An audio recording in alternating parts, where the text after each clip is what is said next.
Well, howdy there, Internet people. It's Belle again. So today, we're going to talk about Trump's economy and your debt. We haven't done a deep dive into the underlying health of the economy lately, and one of you had a conversation over Thanksgiving that led to a message. And it's probably time to check on things so nobody's caught unaware. Here's the message.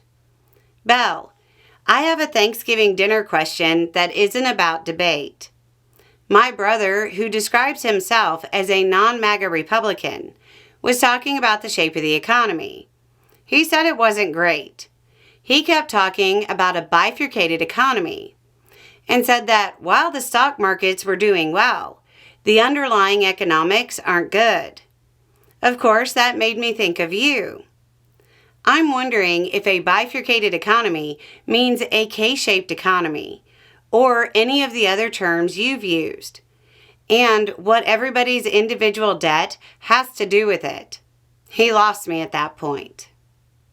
Okay, so depending on usage, bifurcated economy could mean a K-shaped economy. It means the economy is splitting where some sections do well while others do poorly. We know this as the rich get richer and the poor get poorer.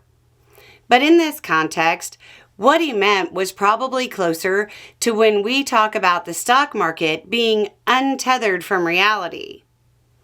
What he's probably looking at is the stock market performing like we're in a raging economy, while ignoring various bright red warning signs coming from what he's calling debt. But he's probably talking about delinquency. As an example, subprime auto loan delinquency rates are ridiculously high. These are loans that are more than 60 days past due. By ridiculously high, I mean the highest in more than 30 years. That's a bad sign. Perhaps more telling is U.S. credit card delinquencies of more than 90 days. Reports show that being more than 12% in the third quarter of 2025. We haven't seen numbers like that since the Great Recession. Office commercial mortgage-backed securities delinquency rate is high. About the only canary in the coal mine that hasn't fallen is mortgage delinquency, and that looks shaky.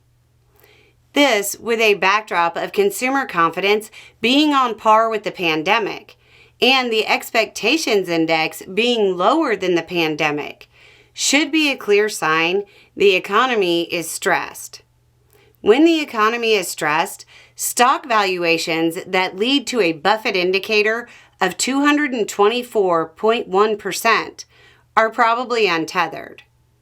So, the short version here, too late, is that your brother is using different math, different indicators, and different terminology, but is coming to the same conclusion. The top line numbers people use as shorthand for the state of the economy are based on speculation and are masking the true state of things.